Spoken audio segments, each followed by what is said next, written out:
From the University of Florida's College of Journalism and Communications, you're watching WUFT News.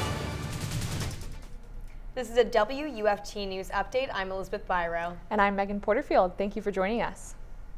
Alachua County is looking for someone to take over some land parcels in Hawthorne. The county asked the city to take it on, but the offer was declined.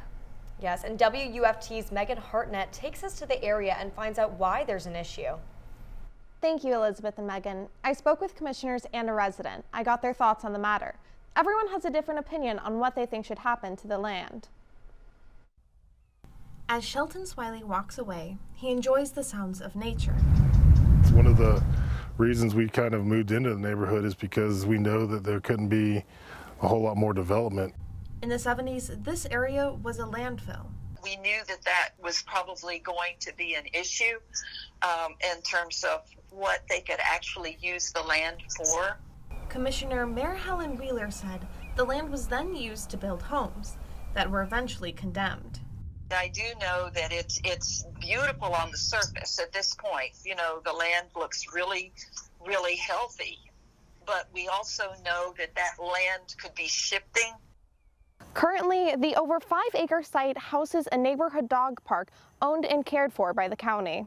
In January, Alachua County offered the city of Hawthorne ownership of 8 land parcels currently owned by the county. The property is located in the reservation neighborhood on Southeast 232nd Terrace and Southeast 66th Place. According to county property tax records, each parcel is estimated to be worth $11,000. There's a reluctance to build, and there's a reluctance from the community to actually use the land. And that's unfortunate because we really do need to figure out a way to utilize those places. We were hoping that Hawthorne would take that land. City Commissioner Matthew Cernsey says it's not that easy.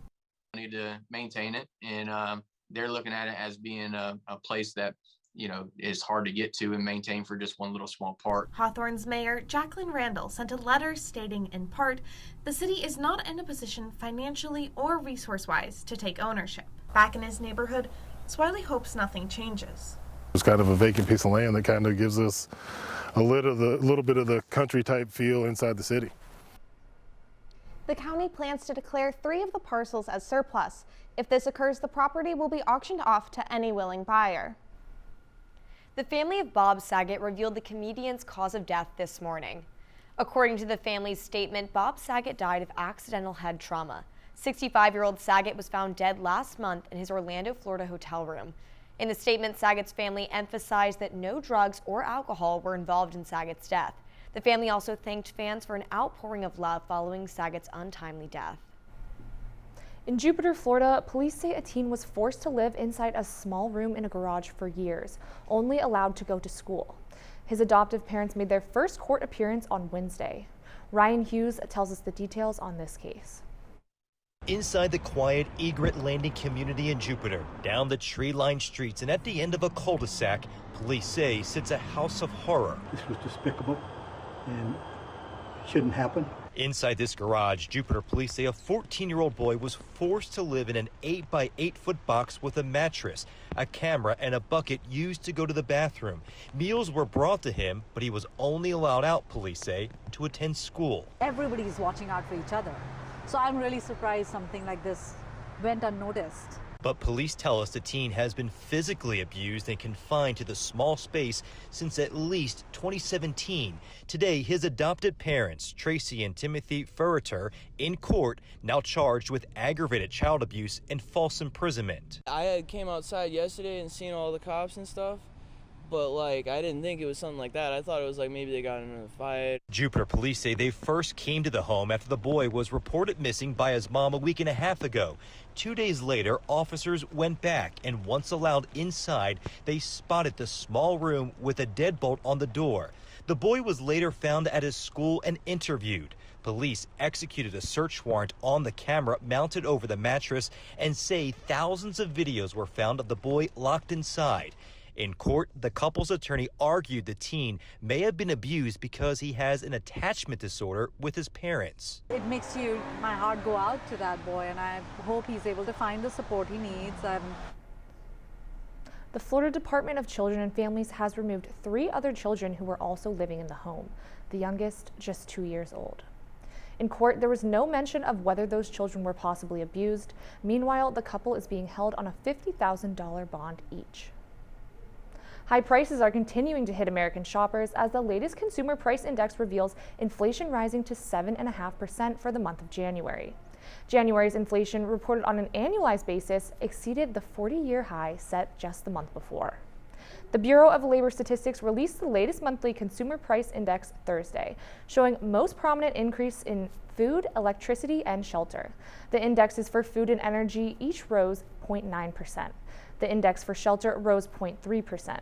The rise in consumer prices appears to be sticking around despite earlier claims by Federal Reserve Chair Jerome Powell that the effects would only be temporary. Manufacturers across the industries have raised prices throughout the pandemic, responding to supply chain issues and shifts in demand. And now bringing you the latest political headlines from Florida and beyond. This is Polititalk. Let's get into it. On the international stage, diplomatic efforts to prevent a potential Russian invasion of Ukraine are continuing, but concerns in the West today are on the rise as Russia begins active military exercises in Belarus. Russia has about 30,000 troops and tanks, anti-aircraft systems, and jets all in Belarus. The massive deployment of forces in Belarus and the Black Sea has raised concerns that Russia could use the scheduled drills as a dress rehearsal for preparations to invade Ukraine.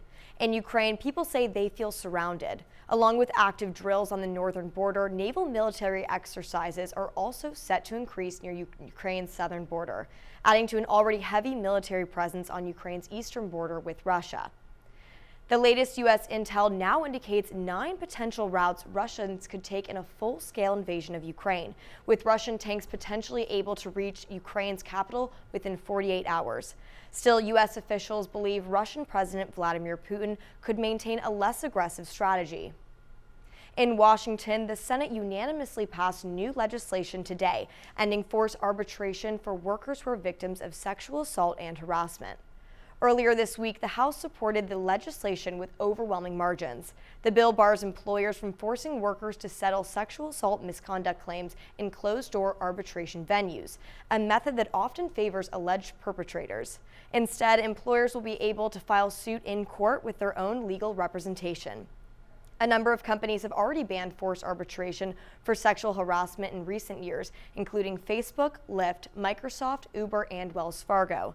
The bill does leave the door open for U.S. workers to go the arbitration route if they choose.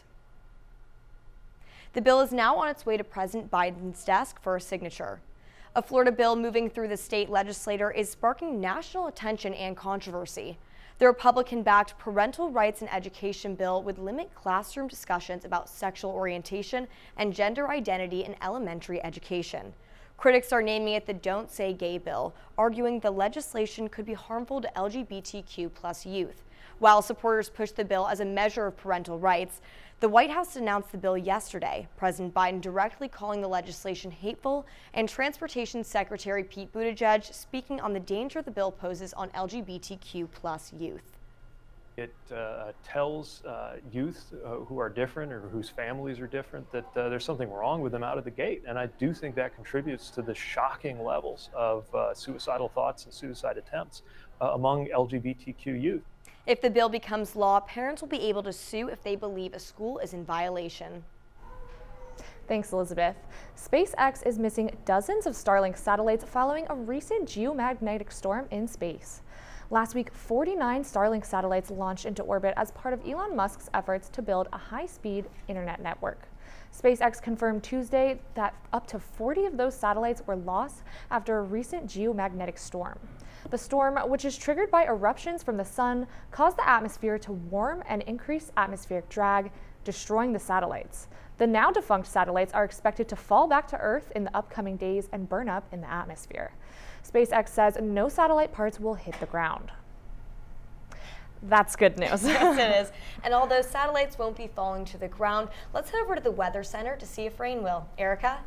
So for this weekend, we do have some rain in our forecast, but don't you worry, because for the next day or two, we are going to stay having those clear and dry conditions, and we can thank this high pressure system off to our west in the Gulf, and it will be making its way eastward as we head into tomorrow, keeping our conditions nice and dry.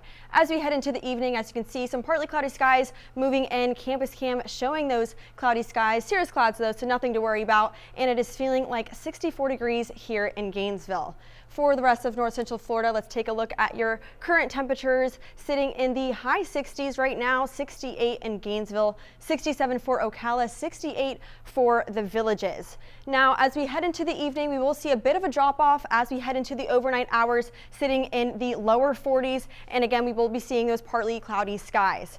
Now, as we head into tomorrow morning, we're going to have a chilly start, so sitting in the upper 30s, lower 40s for your morning, 39 in Gainesville, 40 for Ocala, 44 for the Villages. But take a look here. As we head into tomorrow, our high temperatures are going to increase about 15 degrees. So sitting in the lower 70s, 73 I'm going for in Gainesville, 75 for Ocala, 73 for the Villages, and 71 up in Jacksonville. So as we head into the weekend, that is when our next cold front will be approaching. So let me break it down for you. A future track is showing that high pressure system dominating our area as we head into tomorrow. So clear and dry conditions, and then as we head into Saturday, you can see that high pressure does have a chance of dissipating over our region as that cold front does approach us. So cooler temperatures are on the way, along with some moisture from the Gulf, so be aware there might be some isolated showers on Saturday afternoon. So as we head into Sunday morning, that is going to be our greatest chance for some showers. So if you're heading out early Sunday morning,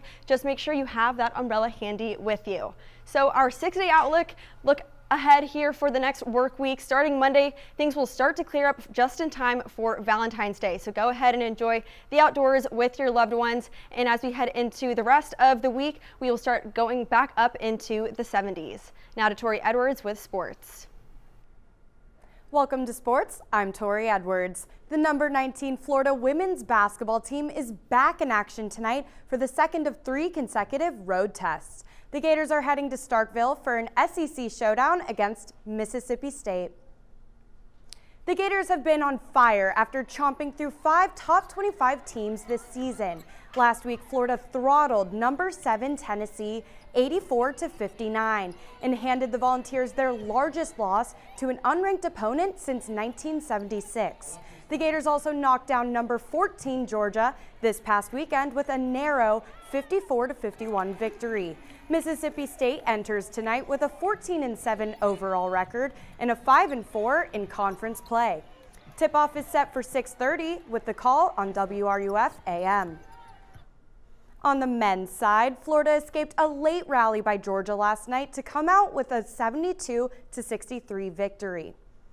The Orange and Blue led by 14 with 8 minutes remaining in the second half, but the Bulldogs barked back to cut the Gators' lead down to 3 points with 2 minutes left in the game. Myron Jones was especially hot last night, hitting a career-high 7 3-pointers on his way to a career-high 23 points. Jones talked about how the accomplishment was a team effort.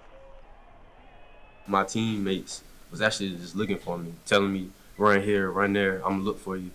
And I think that's the best feeling as a shooter, you know, is going in, then the team not getting jealous, they're actually looking for me. The Gators will travel to face SEC rival Kentucky on Saturday. Sticking strictly to the court today, we have a slate of local high school basketball games tonight as girls' regionals tournaments are heating up. In the 1A regional semifinals, Wildwood battles it out with Newberry and Trenton faces off against Hawthorne. The winners of each game will have a date next Tuesday. And Fort White plays Lafayette. All of those games will tip off at 7. And in the 6A regional quarterfinals, Gainesville goes head-to-head with St. Augustine. That game is set to begin at 7. That's your look at sports. Now back to the desk. Thanks for keeping up with WUFT News on Facebook. I'm Elizabeth Biro. And I'm Meghan Porterfield. That's our time for now, but remember, your Florida news is always on at WUFT.org. Have a great night.